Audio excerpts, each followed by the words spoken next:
In today's video, I'm going to teach you how to play music over your live stream on Zoom 2024. By the end, you'll be sharing crisp audio from your computer, so your audience can hear your music clearly while you present or host your event.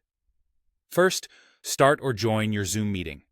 Once you're inside, look for the toolbar at the bottom of the Zoom window. That's where you'll find the control that makes this work. You'll need permission to share your screen, so if you're not the host, make sure the host has enabled screen sharing for participants. Next, click Share Screen. It's the big green button in the toolbar. This opens a window that shows everything you can share, like your desktop, individual app windows, and browser tabs. Before choosing what to show, focus on the audio option. In that sharing window, check the box labeled Share Sound. This is the crucial piece. When Share Sound is enabled, Zoom sends your computer's audio, like music from a player or a browser, directly into the meeting. That means your audience hears the music cleanly, not through your microphone.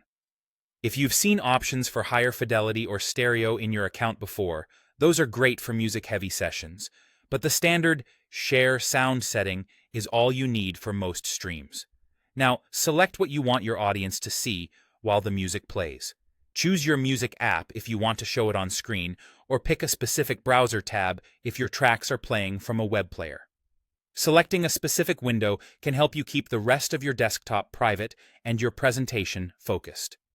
Finally, click Share. As soon as you start your track in the app or tab you selected, your audience will hear it on the live stream. Keep an eye on your levels. Your computer's volume and your music app's volume both affect what listeners hear. Aim for a comfortable, balanced level, loud enough to be clear, but low enough that your voice still comes through when you speak. If your microphone is on, Zoom will mix your voice with the music, so consider speaking slightly closer to the mic or lowering the music a touch while you talk. A couple of quick tips to wrap up. Test a short clip before going live so you can confirm the sound is clean. Let viewers know music is coming so they're not surprised, and be mindful of music rights if you're streaming publicly. With these settings in place, you'll deliver smooth, professional-sounding audio to your Zoom audience every time.